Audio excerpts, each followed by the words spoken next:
Hi, this is Audrey Lowell from My Planet, My Voice, a project of Northern California Public Media.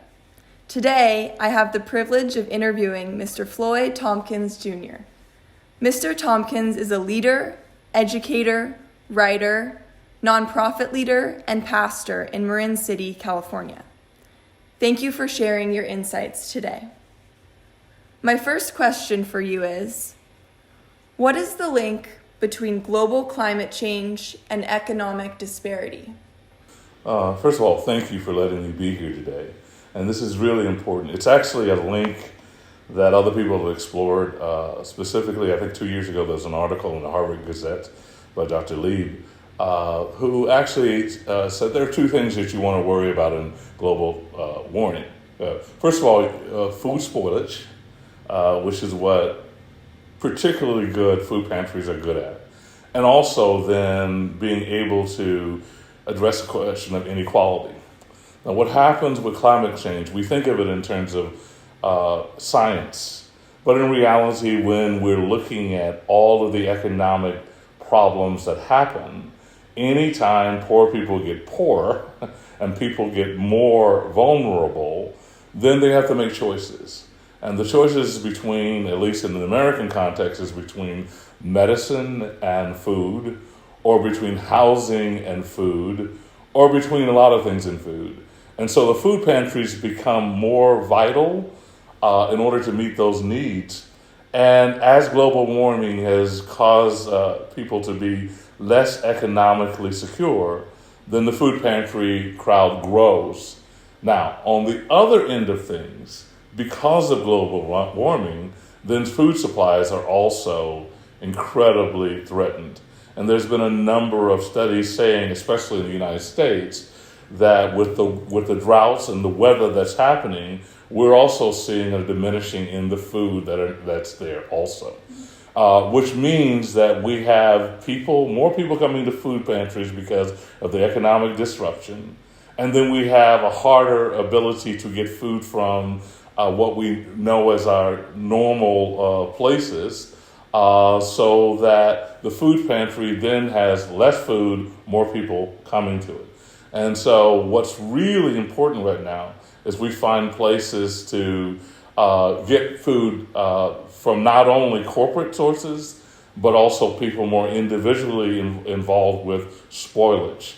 The way that I think we get the most growth in in what we need in food pantry is that we have to invent a way that people can get more food to food pantry through non-traditional ways. Thank you. My next question is relating to that. How is climate change and that resulting economic disparity related to food insecurity? Right. And so we know, according to the USDA, about 10% of the population right now is food insecure. And most of that, and many of that is among children.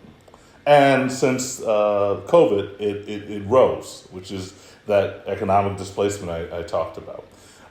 With all of that happening, then food pantries became, at least here at St. Andrew, which is where we have our local food pantry, we doubled during COVID.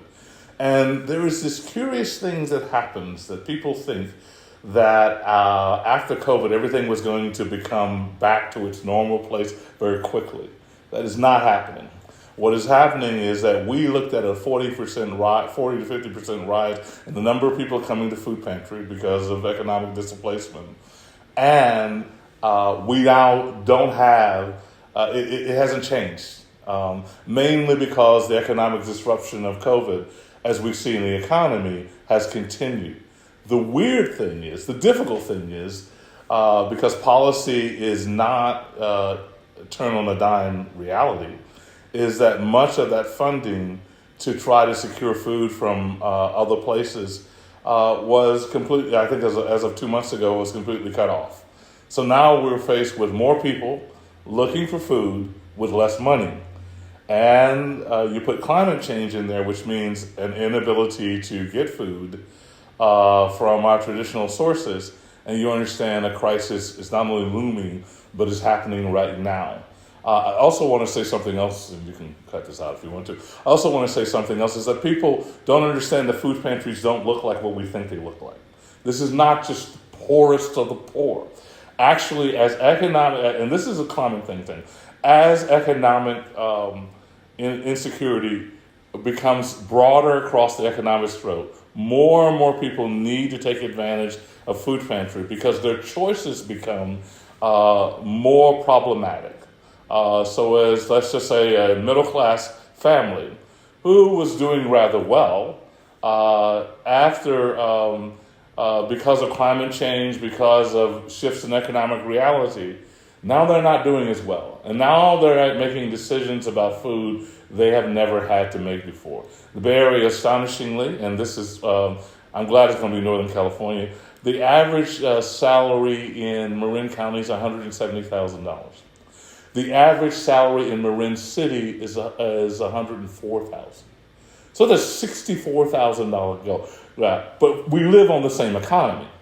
So you understand the probability if you were poor before you became poor. But the astonishing thing that people haven't understood is that if you were not poor before, you are now faced with the problems that poverty, the problems and decisions that poverty ultimately did not present to you until now.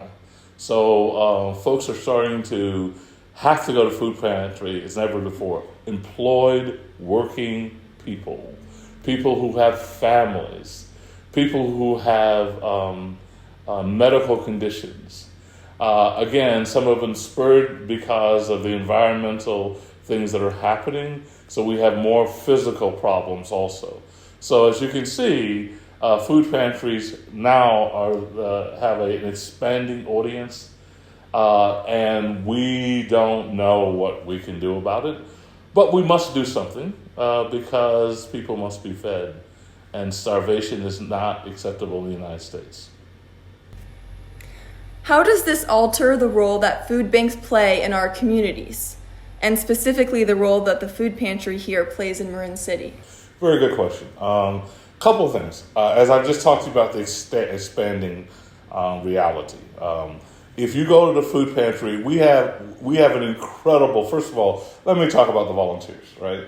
We have an incredible number of amazing volunteers who make this work. We have a genius, which is Yacher on site, who is, and by the way, that is always the true.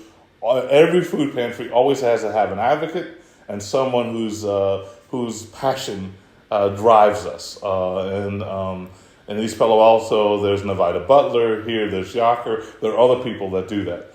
And all of these folks kind of show what community is. If you want to see where community happens anywhere, go to the food pantry. Because it happens when people are caring for one another without regard to any of the things that we usually judge each other's on. Because when I ran 4 food pantries in South Georgia. We had police people. We had folks who were on social services. We had even folks who were involved in the medical community. And hear the same reality. If you come to the food pantry here, you have people from all walks of life. You'll also have people from all religious traditions. And you'll have people who are truly astonished that they have to even be at a food pantry. And what's really important is that the volunteers understand that and say, we're not giving away food, we're ensuring dignity. And we're giving people choices. And we're trying to make you feel as though you're in an active community. And the expectation is that this will not be all of your life. And when displacement happens in your life, you'll give back again. And so the notion of food pantry being for people who are hurt or people who are less than just doesn't work here. And again, as we experience more problems economically, as we experience more problems food-wise, then in point of fact, more of us are going to have to temporarily and sometimes more on a continuous basis take advantage of food pantry. This is why we're excited, because some of our volunteers are now from Generation X and Z and whatever we want to call it, young people. Because it's very important for 2 reasons. One is that young people need to experience that type of community. There's no place else that you can experience community, people helping people in vulnerability without judgment. Again, when I was down in South Georgia, I did a junior high program, and they literally gave out tons of food. And it was easy for them because they thought, this is what you do. And that's what we're trying to teach young people. This is what you do. Also, here at St. Andrew, we have an amazing group of young people who show up and are beginning to volunteer because we need their vitality, we need their energy, quite frankly, we need their muscles to make this happen. And one of the things that I'm really, really excited about is a program or is a nonprofit that you know very well that actually helps with the spoilage. Remember, I said the only way that we, in a climate change environment, the biggest thing we can do, right, is stop spoilage, right? That is what we've known on a corporate level, which is why corporations then in the store say, if we don't sell something and it's still viable, we need to get it to food pantries to get to. But we have your organization of young people who come together and brilliantly said, the biggest spoilage that we have is what's happening in people's backyard. And these amazingly vivacious young people with a lot of energy go to backyards and they pick fruit and whatever falls to the ground, and instead of it leaving on the ground, right, they bring it to the food pantries and it changes lives. Now, what's really amazing about that is that it also means that someone who may think, and again for your generation, this is such a large problem. What do I do?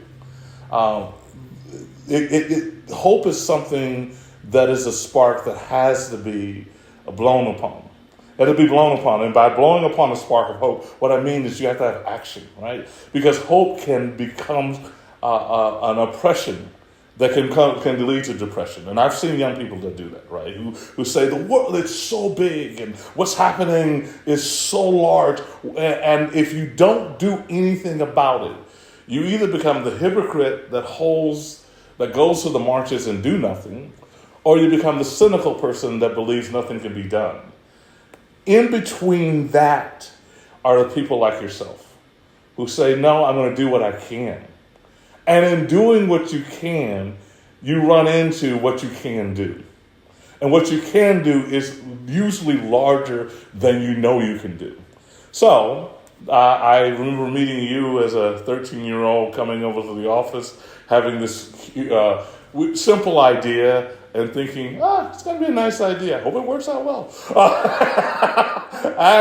And then you took the tools of Facebook, which, old people think, we talk to each other. We didn't know it was actually a tool that you can raise money for. And then you took and found your friends and became a leader among your friends and allowed them to now flame the fan of hope.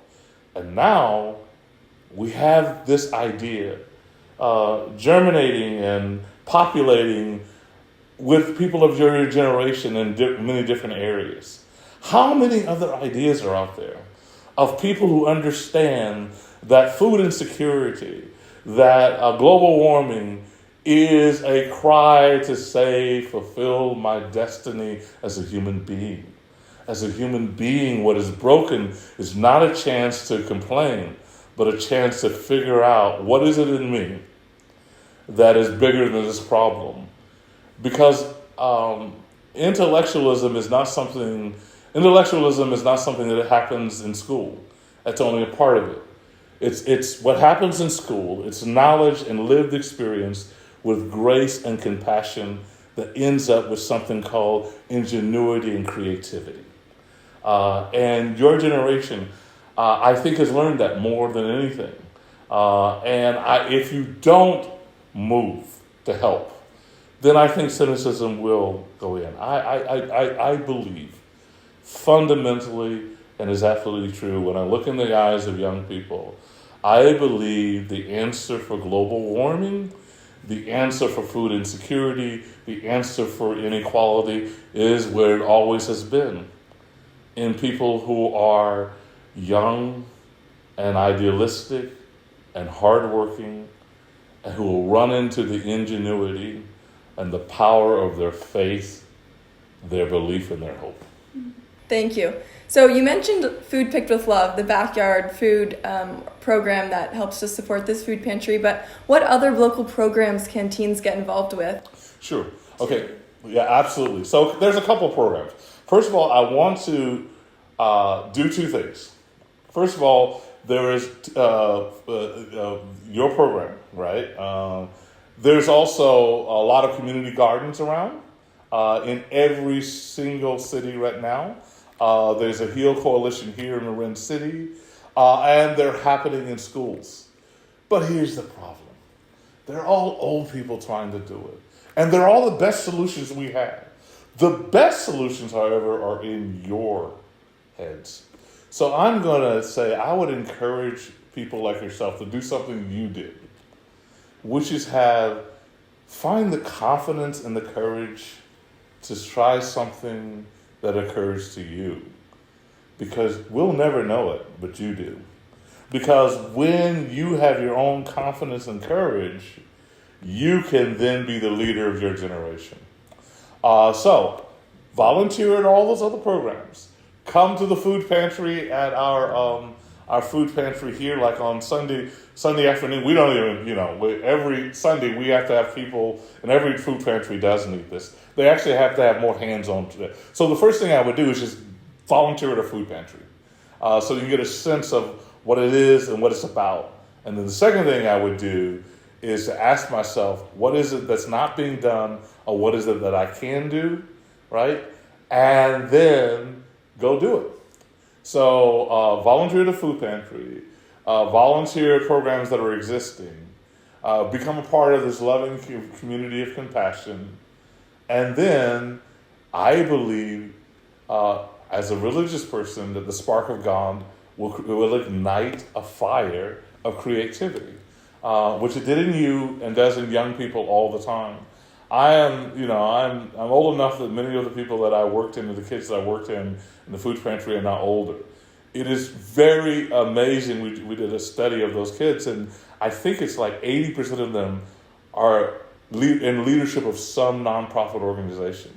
You do not have to wait to grow up to make a difference in the world. You can make a difference in the world now, and if you start making a difference in the world now, the rest of your life you will be. You don't have to get qualified to be a good human being. You just have to be one. Thank you. Thank you, Pastor Floyd. Is there anything else that I haven't asked you that you'd like to talk about? One last thing I do want to talk about. It's always one last thing, right? One last thing I want to talk about.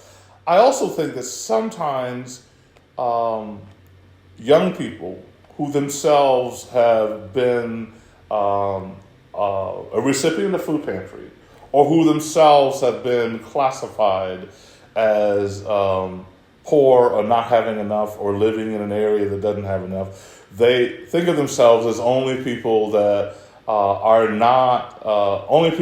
responsive to the actions of others. I will let you know something. Compassion is not something that you have to have enough money to have. Being creative and powerful, it does not have anything to do with where you come from. So if you're a young person who may not have a lot, but you want to help some people have something, go ahead and volunteer also.